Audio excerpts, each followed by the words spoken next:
بسم الله الرحمن الرحيم. لقد جاءكم رسول من أنفسكم عزيز عليه ما عنتم حريص عليكم بالمؤمنين رؤوف رحيم.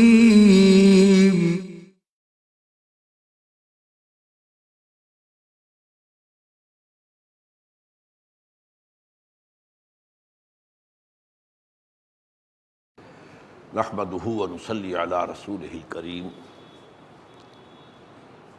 اما بعد فاعوذ بالله من الشیطان الرجیم بسم اللہ الرحمن الرحیم رب اشرح لي صدری ويسر لي امری واحلل عقدۃ من لسانی یفقهوا قولی.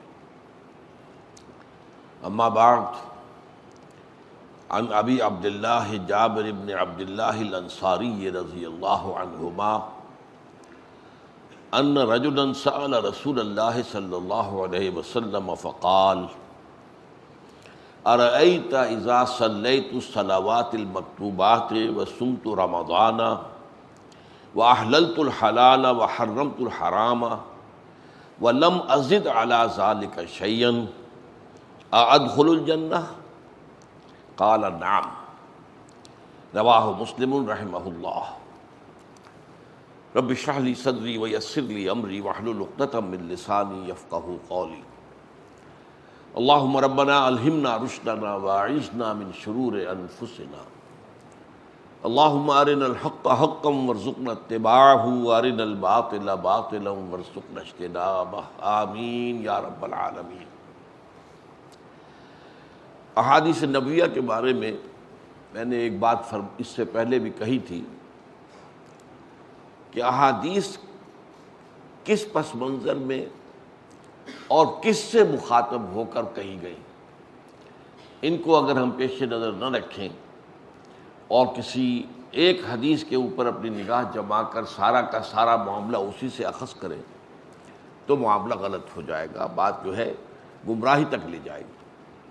مثلا ہم تفصیل سے پڑھ چکے ہیں ایمان اور اسلام کی بحث میں، من قال لا الہ الا اللہ دخل الجنہ.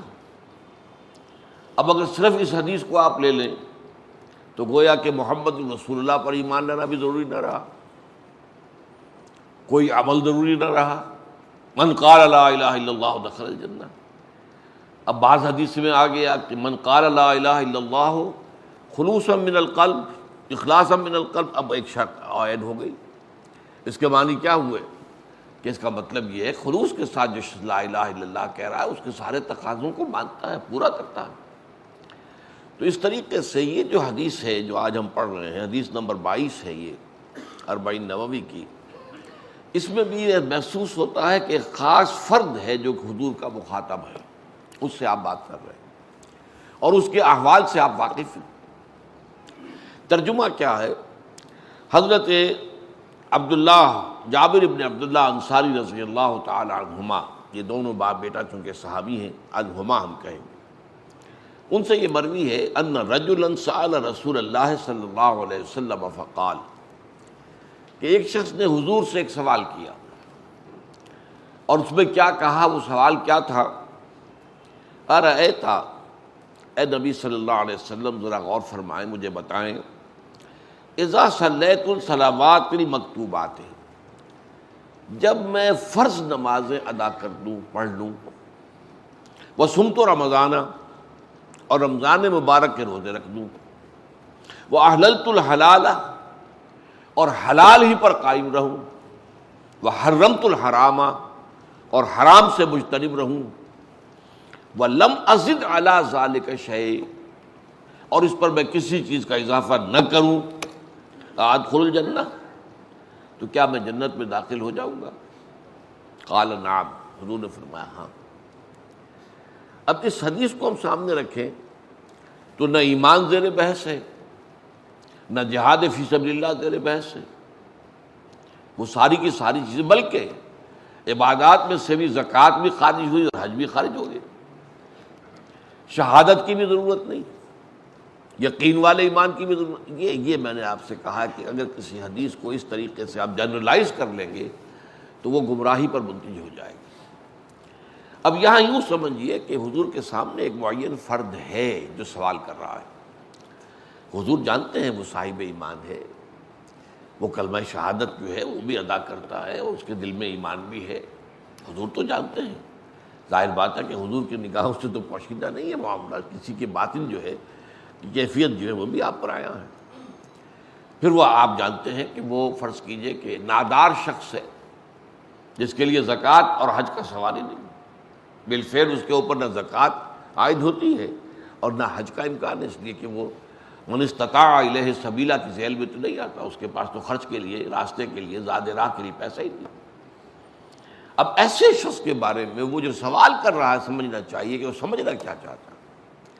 وہ یہ ہے کہ عبادات کے ضمن میں آیا یہ فرائض اکتفا کر جائیں گے یا ان کے اوپر نوافل کا اضافہ لازمی ہے، یہ سوال پیدا ہوتا ہے۔ اور عام طور پر مذہبی مزاج کے لوگوں میں یہ سوال بڑا اہم ہو جاتا ہے۔ صرف فرائض کو تو وہ سمجھتے کو بات ہی نہ ہوئی، جب تک وہ نوافل نہ ہو، جب تک اس کے ساتھ اور اضافہ نہ ہو، جب تک اضافی عبادات نہ ہو، جس میں آپ کو معلوم ہے ایسے بھی صحابہ تھے جو ساری رات کھڑے رہتے تھے، حضور نے روکا، ٹوکا، ڈانٹا بلکہ۔ حضرت عبداللہ ابن عمرو بن عاص کا میں آپ کو مثال جو ہے کئی مرتبہ دے چکا ہوں۔ حضور نے فرمایا یا عبداللہ اولم اخبر انک تصوم النہار و تقوم اللیل، اے عبداللہ مجھے یہ اطلاع دی گئی ہے کہ تم ساری رات کھڑے رہتے ہو نماز میں اور ہمیشہ روزہ رکھتے ہو۔ اب کیا کہتے ہیں حضور کے سامنے؟ ویسے بھی جھوٹ صحابی کیسے بولتا اور حضور کے سامنے؟ تو عرض کیا نام یا رسول اللہ ایسا تو ہے، بلا ہمیں لا تفعل، مت کرو ایسا۔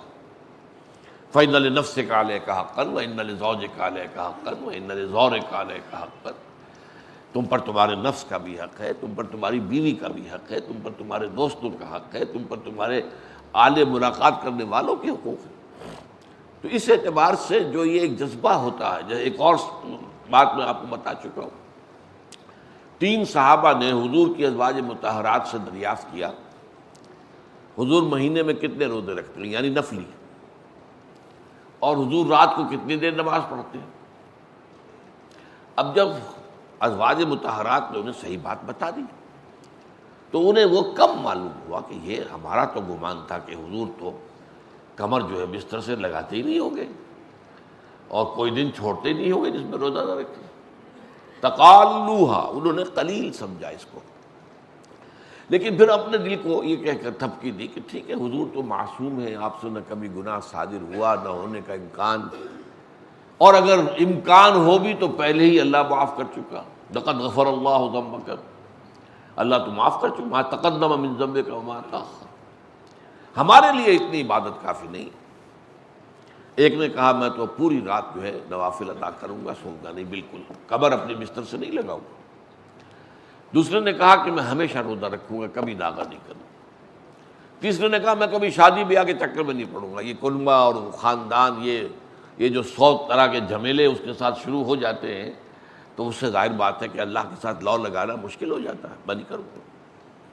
حضور کو اطلاع ہوئی، بلایا، ڈانٹا، اور بڑا غیر معمولی انداز تھا آپ کا کہ آپ نے فرمایا خدا کی قسم میں تم میں سب سے زیادہ متقی ہوں اور سب سے زیادہ عبادت گزار ہوں، لیکن یہ جان لو کہ میں رات کو سوتا بھی ہوں، نماز بھی پڑھتا ہوں، روزے رکھتا بھی ہوں، لاغا بھی کرتا ہوں، تو جس کو میری سنت پسند نہیں فلیس منی، یہ جان لو میرا طریقہ جو ہے اس طریقے میں نے پہلے بھی عرض کیا ہے بعض مواقع پر کہ 2 چیزیں دیکھنی ضروری ہیں، جبکہ عام طور پر ایک عام آدمی جو ہے وہ ایک چیز پر نگاہ گاڑ دیتا ہے۔ یہ چیز حضور سے ثابت ہے، ٹھیک ہے، ایک بات ہو گئی ہے، کتنی ثابت ہے یہ دوسری بات ہے۔ جو مجموعی ایک سنت کا ہمارے سامنے نقشہ آتا ہے، جو اسوہ رسول کا مجموعی نقشہ آتا ہے، اس میں ریشو پروپورشن کیا ہے، کس چیز کی کتنی اہمیت ہے، یہ بھی ثابت ہے، یہ بھی ثابت ہے۔ لیکن جو وہاں تولا ہے اسے آپ نے سیر کر دیا اور جو سیر ہے اسے تولا کر دیا تو ختم ہو گیا معاملہ، برعکس ہو جائے گا۔ ایک نسخے کے اجزاء ہیں، ٹھیک ہے، یہ 4 اجزاء ہیں، 6 اجزاء ہیں، یہ ماشا بر ہے، یہ تولا بر ہے، یہ چراغ بر ہے، آپ نے الٹا کر دیا، ماشے والے کو تولا کر دیا، چٹاک کر دیا، اب وہ نسخہ شفا نہیں رہے گا، ہو سکتا ہے نسخہ ہلاکت بن جائے۔ تو اس اعتبار سے غور کرنے کی ضرورت ہے۔ سنت رسول بحیثیت مجموعی، آپ کا اسوہ بحیثیت مجموعی، اور اس میں ریشو پروپورشن کیا ہے، کیا چیز اول تو ثابت ہے، ثابت نہیں ہے تب تو پھر وہ بدعت ہو جائے گی عبادات کے اندر، اور جو ثابت ہے وہ کتنی، اس کو سامنے رکھ کر پھر انسان فیصلہ کرے۔ تو یہ بات کہ جو فرض نماز ہے اصل اہمیت اس کی ہے۔ ہمارے ہاں عام طور پر مذہبی حلقوں میں، اور خاص طور پر جو ذرا متصوفانہ انداز کے رنگ کے لوگ ہوتے ہیں، وہ فرض کو تو بس ایسے ہی ادا کر لیتے ہیں کہ جیسے بس اس کی کوئی اہمیت نہیں ہے، بلکہ بعض لوگ وہ بھی ہیں کہ جو فرض کو ترک کر دیتے ہیں، نوافل پر سارا زور ہے، صرف رات کی نماز پر زور دیا جا رہا ہے، فرض نمازوں، یہ ہم نے دیکھے ہیں ایسے لوگ، بالفعل دیکھے ہیں۔ یہ تمام چیزیں جو ہیں در حقیقت اس پھر راہ نبوت سے انسان کو ہٹا دینے والی ہیں۔ فرض کتنا فرض، نفل کتنا نفل۔ نوافل کے بارے میں جو ہے شریعت سے ثابت ہے، وہ تہجد بھی نافلۃ لک، حضور کے لیے تو لازم تھی، باقی کے لیے لازم نہیں ہے۔ جو قیام اللیل شروع میں تھا وہ لازم نہیں ہے۔ ہاں رمضان مبارک میں اس کی تشویق ہے، ترغیب ہے، وہ خاص ایک مہینہ ہے، اس میں دن میں کھانا پینا جو ہے وہ حرام کیا گیا، تو رات کو 2/3 رات یا 1/3، کم سے کم 1/3 رات جاگو اللہ کے قرآن کے ساتھ، اللہ کی کتاب کے ساتھ۔ تو یہ اصل میں جو توازن ہے یہ جو ہے بہت ضروری ہے۔ ارأیت اذا صلیت الصلوات المکتوبات، حضور آپ نے دیکھا، غور فرمائیے کہ اگر میں جو فرض نمازیں ہیں وہ ادا کروں۔ اب مثلا ایک حدیث مجھے اور یاد آئی، فرض نماز کی اہمیت کو بیان کرنے کے لیے حضور نے فرمایا جس شخص نے عشاء کی نماز بھی جماعت کے ساتھ ادا کی اور پھر فجر کی نماز بھی جماعت کے ساتھ ادا کی، اس کے لیے پوری رات کا قیام لکھ دیا جائے گا۔ فرض کی یہ اہمیت ہے۔ تو اذا صلیت المکتوبات، صلوات المکتوبات وصمت رمضان، اور میں روزہ بھی رمضان کے روزے رکھ دوں، باقی روزہ رکھنا آپ کی مرضی پر ہے، رکھیں، ٹھیک ہے، لیکن وہ جو لازم نہیں ہے۔ نجات کے لیے لازم جو بیس لائن ہے وہ جو عبادات فرض، اس کے بعد جتنا آدمی اضافہ کر سکے، حالات کو بھی دیکھے۔ بعض حالات ایسے ہوں گے کہ اس میں اصل اہمیت جہاد کی ہو جائے گی، قتال کی ہو جائے گی۔ اب ایسا حال بھی ہو سکتا ہے کہ اسلامی نظام قائم ہے، اسلامی حکومت قائم ہے، نظام خلافت قائم ہے، تو اب قتال کا معاملہ جو وہ حکومت کے ذمہ ہے، حکومت انتظام کرے گی۔ اگر کہیں 10,000 آدمی چاہیے، 10,000 آدمی نکل آئے چل جانے کے لیے، تو باقی آرام سے گھر میں سوئیں یا نوافل پڑھیں، ساری رات کھڑے رہیں، ٹھیک ہے، یہ تقرب بالنوافل کا موقع ہوگا۔ لیکن اگر اللہ کا دین جو ہے وہ مغلوب ہے، پامال ہے، اسے پاؤں تلے روندا جا رہا ہے، شریعت کی دھجیاں بکھیری جا رہی ہیں، اوامر کا استہزاء ہو رہا ہے، اور جو منکرات ہیں ان کی تبلیغ ہو رہی ہے، اس وقت آدمی نوافل میں لگا رہے، وہاں تو فرض ہو جائے گا، امر بالمعروف نہی عن المنکر، جہاد، اس کی جو بھی تقاضے ہوں، اس وقت سارے تقاضے اس کو بیان کرنے کا موقع نہیں ہے، اس وقت اصل شے وہ ہوگی۔ اس فرض کو ترک کر کے نوافل میں لگیں گے تو یہ نوافل منہ پر دے مارے جائے گا۔ اس کو بہت زیادہ نمایاں کرنے کے لیے میں مثال دیتا ہوں کہ ذرا سوچئے، جب دامن احد میں معرکہ جاری تھا اور صحابہ کی جان پر بنی ہوئی تھی، خود حضور کی جان پر بنی ہوئی تھی، آپ کو معلوم ہے آپ زخمی ہوئے ہیں اور اتنا خون آپ کا بہہ گیا ہے کہ آپ بے ہوش ہو گئے ہیں، اور خبر اڑ گئی کہ آپ کا تو انتقال ہو گیا، شہید ہو گئے۔ اس وقت اگر کوئی شخص مسجد نبی میں بیٹھا ہوا درود کی تسبیح پڑھ رہا ہو، یا کوئی اور نوافل ادا کر رہا ہو، یا قرآن پڑھ رہا ہو، تو اس کے بارے میں کیا حکم آپ کا ہوگا؟ پکا منافق، حالانکہ کام تو وہ اچھے کر رہا ہے، درود کی کتنی فضیلت آئی ہے، اور نوافل ہے، یا قرآن کا پڑھنے کا ایک ایک حرف کا 10 نیکیوں کا ثواب ہے۔ اور یہ بھی فرمایا الف لام میم کو ایک حرف نہ سمجھنا، الف علیحدہ حرف ہے، لام علیحدہ ہے، میم علیحدہ ہے، 30 نیکی الف لام میم پڑھنے پر ہو گئی۔ لیکن ہر جگہ پر، ہر وقت پر، ہر مناسب پس منظر۔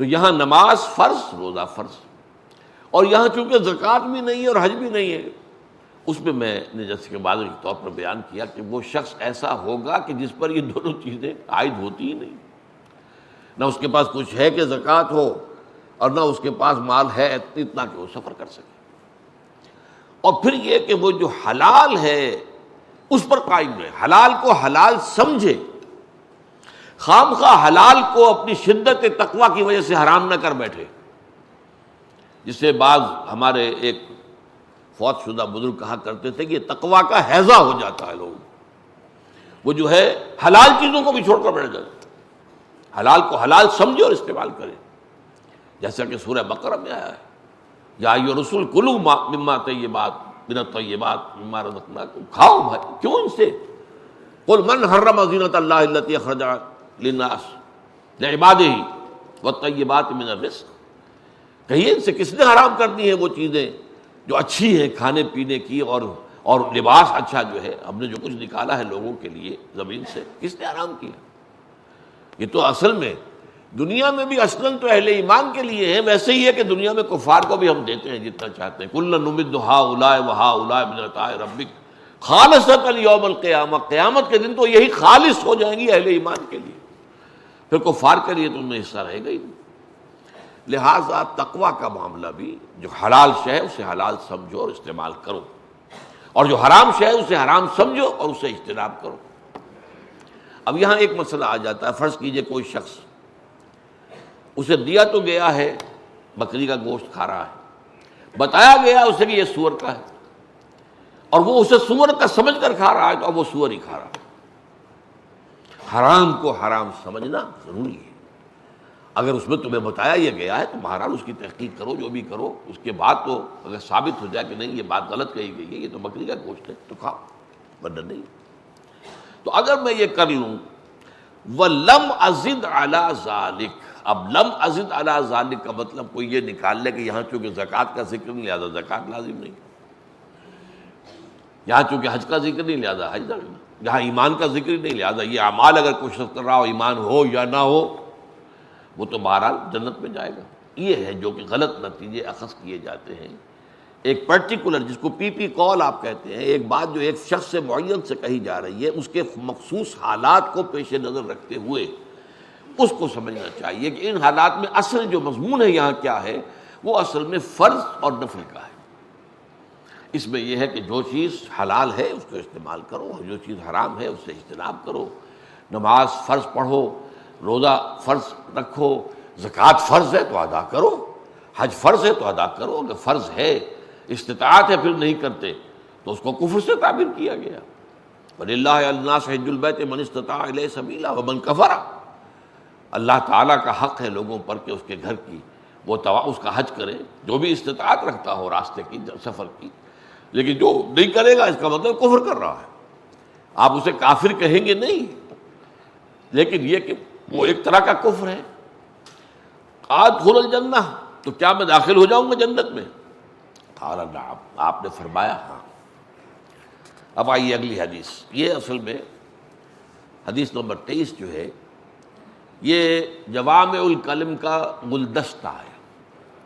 میں نے عرض کیا تھا نا کہ حضور کا اپنا فرمان ہے، اوتی تو جوامع الکلم، مجھے اللہ تعالیٰ کی طرف سے بڑے جامع کلمات عطا ہوئے، مطلب یہ کہ 2 الفاظ میں 3 الفاظ میں بہت بڑی حقیقتوں کو اور بہت ساری حقیقتوں کو سمو دینا، یہ ایک خاص اللہ تعالیٰ کا عطیہ ہے حضور کے لیے صلی اللہ علیہ وسلم۔ قرآن میں بھی ہے، قرآن میں سورۃ العصر میں پورا قرآن بھی موجود ہے، سورۃ العصر 3 آیات ہیں، اور امام شافعی اس کے بارے میں کہتے ہیں کہ لو تدبر الناس هذه السورۃ لوسعتهم، اگر لوگ صرف اس ایک سورت پر تدبر کریں، غور کریں، گہرائیوں میں جائیں، تو یہ ان کی ہدایت کے لیے کافی ہو جائے گی۔ یہ بھی ان سے منقول ہے، پارہ عم جو ہے آخری، اس کی جو تفسیر لکھی ہے مفتی محمد عبدہ نے، اس میں کیا الفاظ آئے ہیں امام شافعی کے، لو لم ينزل من القرآن سواها لکفت الناس، قرآن میں سوائے اس ایک سورت کے اور کچھ نازل نہ ہوتا تب بھی لوگوں کی ہدایت کے لیے کافی تھا۔ وہی قرآن، وہی سورہ جو ہے سورۃ العصر وہ پھیلتی ہے، کھلتی ہے، اور اس کے مضامین، اس کی شاخیں بنتی، الا الذین آمنوا، آپ ایمان کے مباحث آ رہے ہیں، اب اعمال صالحہ کی تفصیل آ رہی ہے، اب تواصی بالحق کے مدارج اور اقسام بیان ہو رہی ہیں، اب صبر کے آ رہے ہیں، والعصر زمانہ، تاریخی حالات آ رہے ہیں، انباء الرسل آ رہے ہیں، قصص النبیین آ رہے ہیں، یہ سب کیا ہے؟ یہ گویا کہ ایک انڈیکس ہو گیا پورے قرآن کے مضامین کا سورۃ العصر۔ تو اسی طریقے سے جوامع الکلم، اب جوامع الکلم جو ہے جیسے ہم پڑھ چکے ہیں، الدین والنصیحہ، یہ ہم پڑھ چکے ہیں، 2 لفظ ہیں، لیکن یہ کہ ہدایت کا ایک سمندر جو ہے بند کر دیا گیا اس کوزے کے اندر۔ اسی طرح یہ حدیث ہے، اور یہ ہے گلدستہ، الطہور شطر الایمان، پاکی ایمان کا نصف ہے۔ کیوں ہے؟ دیکھیے، میں نے یہ بات بارہا بیان کی ہے کہ یہ جو عالم ہے اس کے اندر نیکی کے داعی اور نیکی کے جو ہیں بلانے والے اور خود اپنی ذات میں نیکی کے نمونے بھی موجود ہیں، فرشتے ہیں کہ نہیں؟ اور جیسے کہ شاہ ولی اللہ کا قول ہے رضی اللہ رحمۃ اللہ علیہ کہ اولیاء اللہ کی ارواح کو بھی اللہ تعالیٰ ان کے انتقال کے بعد فرشتوں کی جو طبقہ اسفل ہے، سب سے نچلا طبقہ، اس میں شامل کر دیتے ہیں، ارواح ہو سکتے ہیں، لیکن ان کے ساتھ قرب حاصل کرنا جو ہے روحانی طور پر، اس کے لیے پاکی شرط ہے، وہ ناپاکی کے قریب نہیں آتے۔ جیسے فرمایا گیا جس گھر میں تصویر ہو اس میں کوئی فرشتہ داخل نہیں ہوتا، یا کتا ہو فرشتہ داخل نہیں ہوتا۔ یہ کیوں ہے؟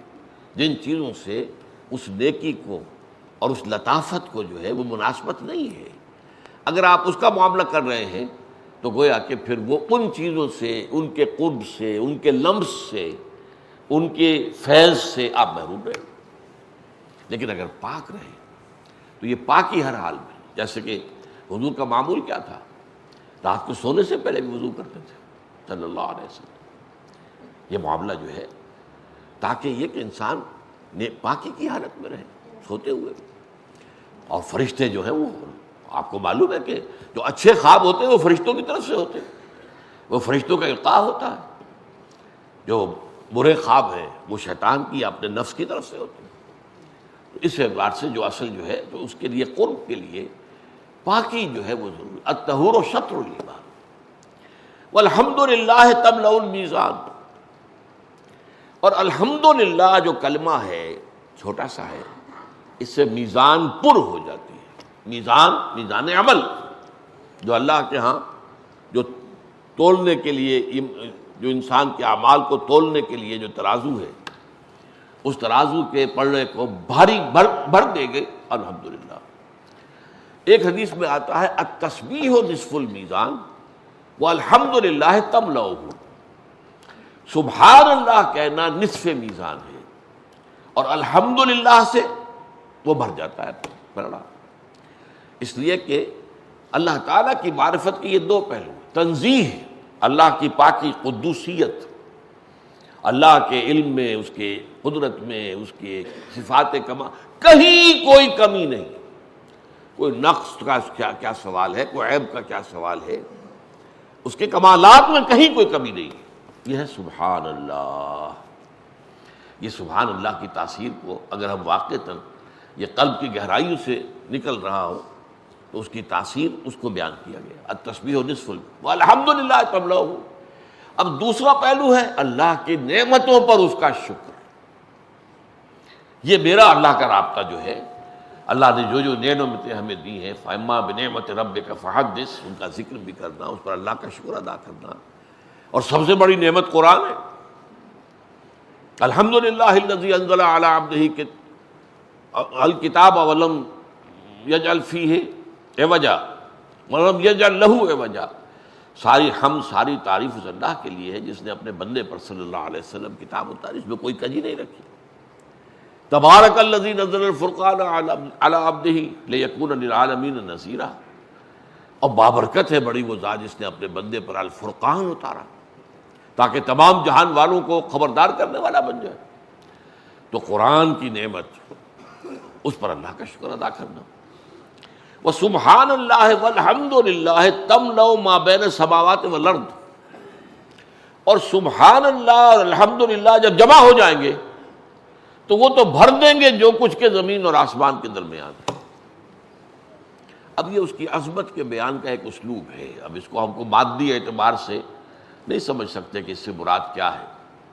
مطلب یہ دو کلمات جو ہیں سبحان اللہ والحمد للہ، اور جو صحیح بخاری کی آخری حدیث ہے کلمتان حبیبتان الی الرحمن ثقیلتان فی المیزان خفیفتان علی اللسان سبحان اللہ وبحمدہ سبحان اللہ العظیم، دو کلمات ہیں جو رحمان کو بہت پسند ہے، بہت پسند، حبیبتان الی الرحمن، اور وہ ثقیلتان فی المیزان، میزان میں بہت بھاری ہے، اس میں وزن ڈالتے ہیں، خفیفتان علی اللسان، زبان پر بہت ہلکی ہے، سبحان اللہ وبحمدہ سبحان اللہ العظیم۔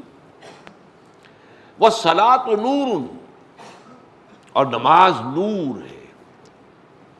نماز انسان کے اندر وہ صلاحیت پیدا، اگر وہ حقیقت میں ہو، ایک نماز جس کے بارے میں قرآن کہتا ہے ان الصلاۃ تنہی عن الفحشاء والمنکر، نماز اگر حقیقی نماز ہے یقیناً وہ فحش کاموں سے اور منکر سے روک دے گی۔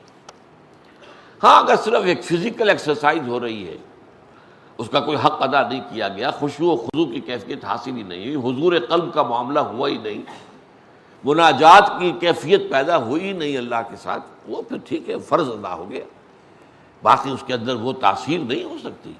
ان الصلاۃ تنہی عن الفحشاء والمنکر۔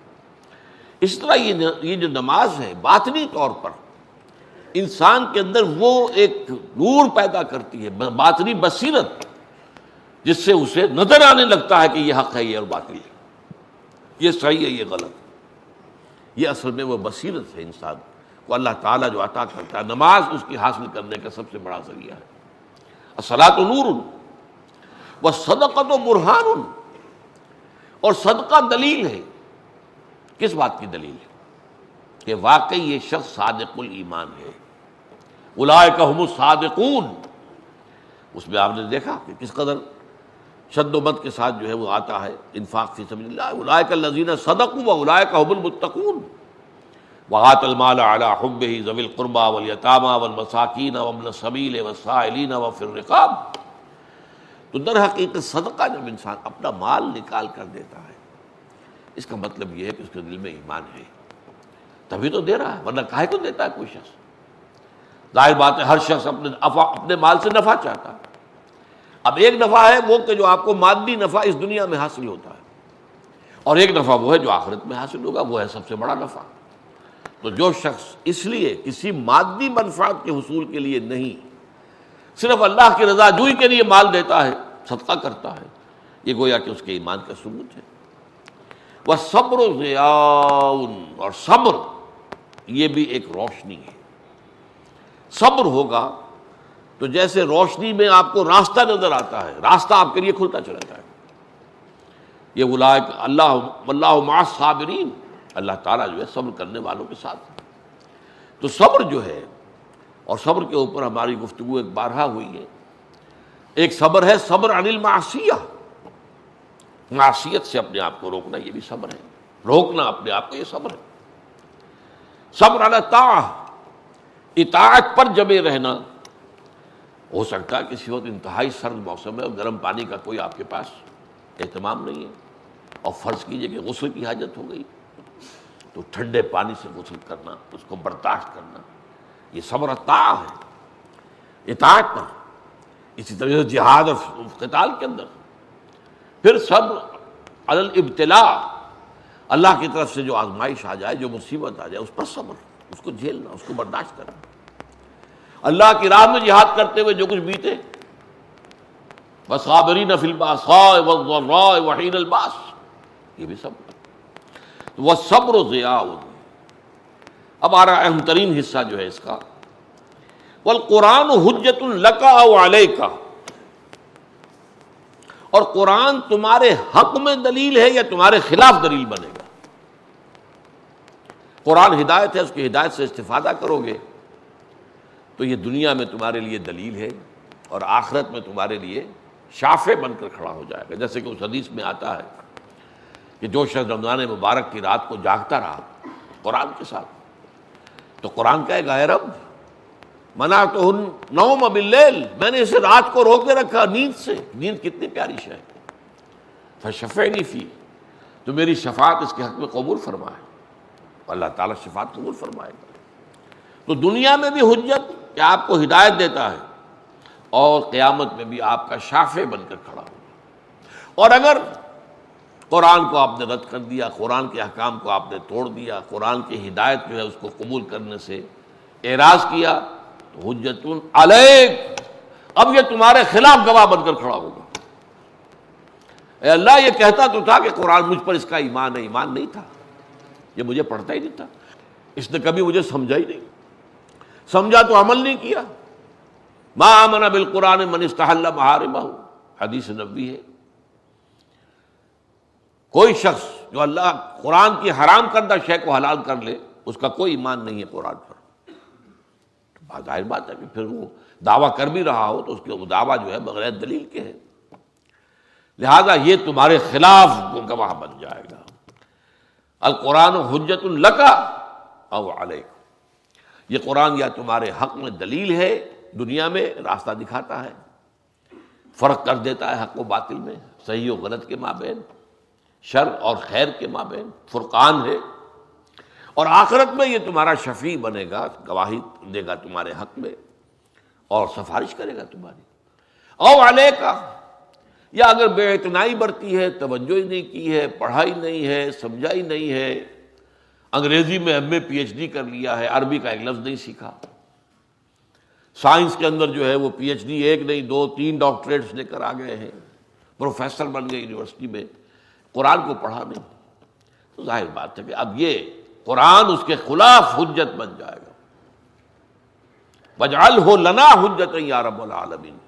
وہ ختم قرآن کی دعا کا آخری ٹکڑا یہی ہے، پروردگار اللہم ارحمنا بالقرآن العظیم وَاجْعَلْهُ لَنَا اماما ونورا وہدی ورحمہ اللہم ذکرنا منہ ما نسینا وعلمنا منہ ما جہلنا وارزقنا تلاوتہ آناء اللیل وآناء النہار وَاجْعَلْهُ لَنَا حُجَّةً یا رب العالمین. اے اللہ اس قرآن کو ہمارے حق میں حجت بنا دے، اسے ہمارا امام بنا دے، اس کو ہمارا جو ہے رہنما بنا دے، اسے ہمارے حق میں رحمت بنا دے اور ہمارے حق میں اسے حجت بنا دے.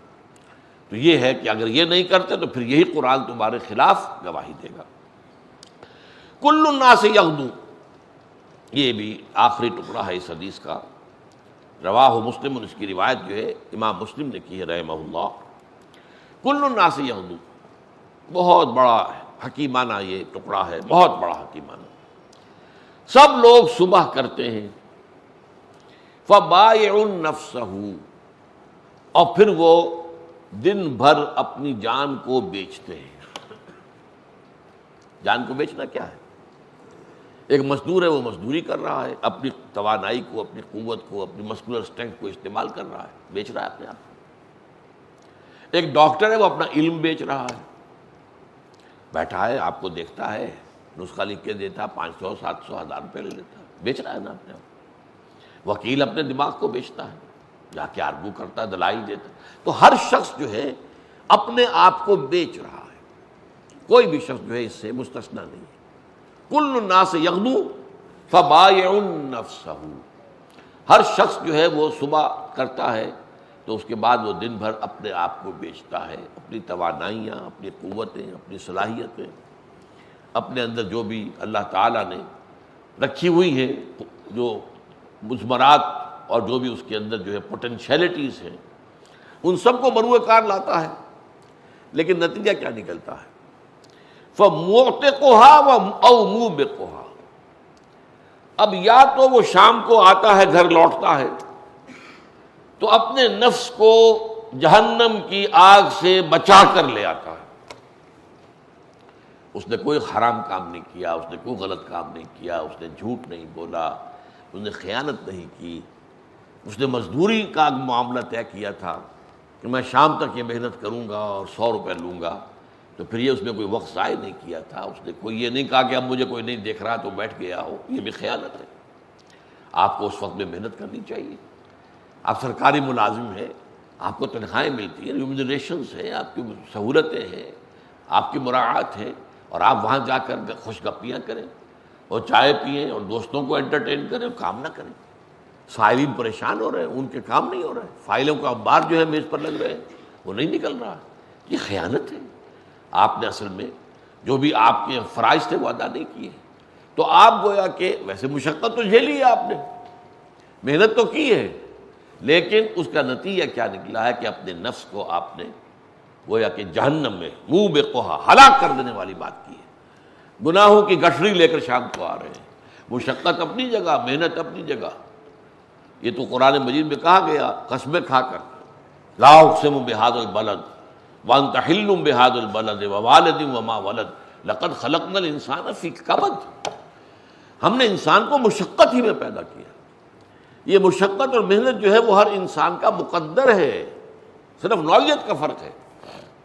بعض لوگوں کی جسمانی مشقت زیادہ ہے، بعض لوگوں کی ذہنی مشقت زیادہ ہے مشقت وہ بھی.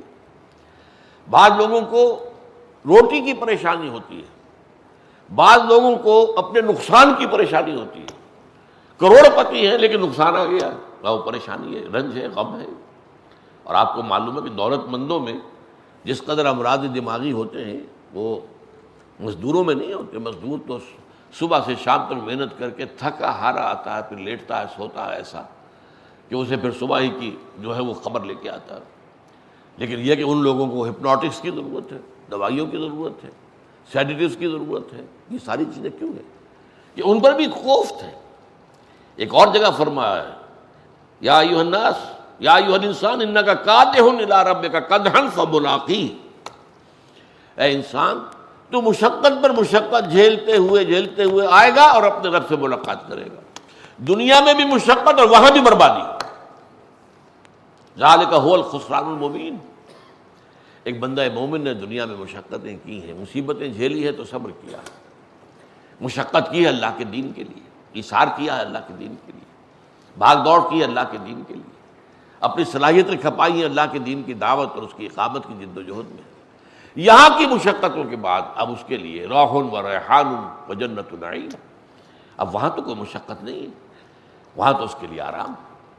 تو یہ بات در حقیقت ہر شخص کا مقدر ہے کہ وہ محنت کرتا ہے، مشقت کرتا ہے، تکلیفیں جھیلتا. بلکہ آپ یوں سمجھیے کہ حیوانات سے معاملہ ایک اعتبار سے انسان کا زیادہ خراب ہے. حیوانات میں وہ احساسات نہیں ہوتے کہ جو انسان میں ہوتے. اب آپ کا بیٹا کھڑے ہو کر آپ کے سامنے سینہ تان کر کوئی بات کہے، چھوڑیے جی ابا جان آپ کے کیا باتیں کرتے ہیں، دقیانوسی باتیں کرتے ہیں، میں نہیں مانتا آپ کی بات. جو رنج آپ کو ہوگا کسی بیل کو یا کسی گائے کو یہ رنج کبھی ہوتا؟ کبھی بھی نہیں. اسی طریقے سے آپ کو معلوم ہے کہ سب سے زیادہ لاچار انسانی بچہ ہوتا ہے. بکری کا بچہ ابھی پیدا ہوا ہے اور ابھی کھڑا ہوتا ہے، ذرا سی دیر اس کی ٹانگیں لڑکھڑاتی ہیں کچھ 2-4 دفعہ اور اس کے بعد کھڑا ہو گیا، چل رہا. اور آپ کا بچہ، اس کو کس قدر کیئر کی ضرورت ہے، کس قدر محنت کی ضرورت ہے، کس قدر مشقت کی ضرورت ہے، کس قدر اس کے لیے راتوں کو اپنی نیندیں حرام کرنی پڑتی ہیں، کس طرح اس کے لیے اپنا پیٹ کاٹ کے اس کے لیے سارا بندوبست کرنا پڑتا. تو اس اعتبار سے انسان جو ہے ایک تو ہے لدو اونٹ کی طرح، خاص طور پر جب کسی معاشرے میں تقسیم دولت کا نظام غلط ہو جائے تو ظاہر بات ہے کہ اس میں کیا ہوگا، ایک طرف دولت کے انبار ہو جائیں گے، دوسری طرف بھوک اور احتیاج اور فاقہ ہو جائے گا. اسی لیے شاہ ولی اللہ دہلوی نے کہا ہے کہ یہ غلط تقسیم دولت کا نظام 2 دھاری تلوار ہے، ادھر بھی کاٹتی ہے ادھر بھی کاٹتی ہے. ادھر دولت جمع ہو گئی ہے تو عیاشیاں ہوں گی، بدماشیاں ہوں گی، اللے ہوں گے تللے ہوں گے. وہ بھی گویا کہ اپنی جان کو ہلاک کر رہا ہے انسان. ان المبذرین کانوا اخوان الشیاطین. یہ مبذر شیطانوں کے بھائی ہیں. یہ مبذر کیوں بن گئے کہ دولت جمع ہو گئی ہے ان کے پاس، وہ دولت اپنا ظہور چاہتی ہے، دنیا پر روب گاٹنا چاہتے ہیں کہ یہ ہماری دولت دیکھو، اس کے مظاہر دیکھو. اور دوسری طرف جو ہے فقر ہے، فاقہ ہے. اب وہاں کیا ہو رہا ہے، کاد الفقر ان یکون کفرا. یہ تو حدیث ہے حضور کی کہ فقر جو ہے وہ انسان کو کفر کے قریب لے جاتا ہے. انسان جو ہے وہ کفر کے قریب آ گیا، یا تو وہ ناشکرا ہو جائے گا، اللہ کی شکایت کرے گا، یا وہ حرام میں منہ مارے گا، یا کچھ اور، یا خودکشی کرے گا، حرام موت مرے گا۔ قاد الفقر و یقین کفرا، تو یہ دو دھاری تلوار ہو جاتی ہے۔ لیکن ایک وہ شخص ہے جو محنت کر رہا ہے، مشقت کر رہا ہے، اس میں جھیل رہا ہے، اپنے بچوں کے لیے اسے کرنا ہے، 2 وقت کی روٹی کا اہتمام کرنا ہے، وہ حلال سے کر۔ القاسم و حبیب اللہ، حبیب اللہ، یہ قاسم جو ہے جو عقل حلال کے لیے محنت اور مشقت کر رہا ہے، اللہ کا حبیب ہے، اللہ کا دوست ہے۔ اور حبیب فعیل کے وزن پر یہ فاعل اور مفعول دونوں کے معنی دیتا ہے، اللہ کا محبت کرنے والا اور اللہ کا محبوب۔ حبیب کے معنی محبوب کے بھی، اس لیے کہ یہ جو مادہ ہے یہ دونوں طرف جاتا ہے، فاعل مفعول، تو اللہ کا محبوب ہے۔ اس طرح فرمایا گیا کہ تاجر الصدوق، ایک تاجر جو صدوق اور امین ہے، صدوق الامین، مع النبیین والصدیقین والشہداء، یہ قیامت کے دن جو ہے انبیاء اور صدیقین اور شہداء کے ساتھ اٹھایا جائے گا۔ سچا ہو اور امین و امانت دار ہو، تجارت کر رہا ہے۔ تو دنیا کی یہ محنت اور مشقت جھیل کر انسان انک کادح الی ربک کدحا فملاقیہ، پھر کھڑے ہونا ہوگا۔ اب وہاں یہ ہے کہ اما من اوتی کتابہ بیمینہ، جس کا معاملہ یہ ہے فسوف یحاسب حسابا یسیرا وینقلب الی اہلہ مسرورا، جس کے ہاتھ میں، داہنے ہاتھ میں دے دیا گیا اعمال نامہ، اس کا حساب ہوگا بہت آسان۔ اور حساب آسان حدیث میں بتایا گیا ہے، بس صرف سرسری دیکھ لینا، کسی ڈیٹیل کا اکاؤنٹ نہ لینا۔ جس سے تفصیلی حساب لے لیا گیا وہ ہلاک ہو گیا۔ بس یہ موٹا سا حساب، اللہم حاسبنا حسابا یسیرا۔ یہ جو صورتیں قرآن مجید کی ہیں جن کا اختتام ہوتا ہے حساب پر، وہاں ان کے پڑھ کر یہ دعا مانگنی چاہیے، اللہم حاسبنا حسابا یسیرا۔ اذا زلزلت الارض زلزالها واخرجت الارض اثقالها وقال الانسان ما لها يومئذ تحدث اخبارها بان ربك اوحى لها يومئذ يصدر الناس اشتاتا ليروا اعمالهم فمن يعمل مثقال ذرة خيرا يره ومن يعمل مثقال ذرة شرا يره۔ اللهم حاسبنا حسابا يسيرا، اللهم حاسبنا حسابا يسيرا، اللهم حاسبنا حسابا يسيرا۔ الہاکم التکاثر حتی زرتم المقابر کلا سوف تعلمون ثم کلا سوف تعلمون کلا لو تعلمون علم الیقین لترون الجحیم ثم لترونها عین الیقین ثم لتسألن یومئذ عن النعیم۔ لتسألن، پوچھا جائے گا، تم سے حساب لیا جائے گا نعمتوں کا۔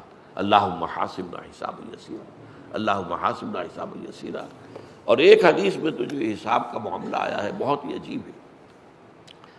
ایک مرتبہ کئی وقت کا فاقہ تھا حضرت عمر کو، گھر سے نکلے، حضور کے پاس آئے، حضور کو خود فاقہ تھا کئی وقت کا، لیکن حضور نے پہچان لیا کہ عمر جو ہے اس وقت فاقے اور بھوک کی حالت میں، اس لیے آیا، شاید حضور کے پاس کچھ ہو۔ تھوڑی دیر میں حضرت ابوبکر بھی آ گئے، ان کا بھی حال یہی، شاید حضور اپنے لیے نہ کرتے، ان دونوں اپنے ساتھیوں کے لیے، ان کو لے کر ایک انصاری صحابی کے باغ میں پہنچے، اس کی عید ہو گئی، حضور آ گئے، دونوں صاحبین آ رہے ہیں، وہ دوڑ کے اس نے پہلے تو کچھ کھجوریں، کچھ انگور، جسے نزول کہتے ہیں عربی میں، مہمان جیسے ہی آئے تو فوری طور پر پیش کرنا، جسے ہم کہتے ہیں ٹھنڈا یا گرم، وہ تو فوری طور پر آپ پیش کریں۔ تو وہ کھجوریں اور لا کے، اور پھر چھری انہوں نے ہاتھ میں پکڑی کہ کسی جانور کو ذبح کریں اور گوشت پکائیں۔ حضور نے فرمایا دیکھنا کسی دودھ والے جانور کو ذبح نہ کرنا۔ انہوں نے جو بھی باہر ذبح کیا، پھر جو گوشت جو ہے بھون کر لا کر رکھا، کھایا آپ نے، اور کچھ ایک روٹی کے اوپر کچھ بوٹیاں رکھ کر کہا جاؤ یہ عائشہ کو دے دو، اسے بھی کئی وقت کا فاقہ ہے۔ اور پھر کہا اے عمر، یہ جو قرآن میں آیا ہے ثم لتسألن عن النعیم یومئذ عن النعیم، یہ نعمتیں ہیں جن کا حساب ہوگا۔ اس فقر میں، اس فاقے میں، اس احتیاج میں یہ جو چند چیزیں مل گئی ہیں ان کا حساب ہوگا۔ تو اللہ تعالیٰ جو ہے ہمارے لیے اللہم حاسبنا حسابا یسیرا، یوم حشر کے حساب کو ہمارے لیے آسان کر دے، اور ہمیں دنیا میں حق کے لیے، خیر کے لیے، اللہ کے دین کے لیے مشقت کرنے کی توفیق عطا فرمائے۔ مشقت سب کر رہے ہیں، نتائج مختلف ہو جائیں گے، کل نفس یغدو فبایع نفسه فموتقها او موبقها رواہ مسلم رحمہ اللہ فصلی اللہ تعالی علی خیر خلقہ محمد وبارک وسلم تسلیما کثیرا کثیرا.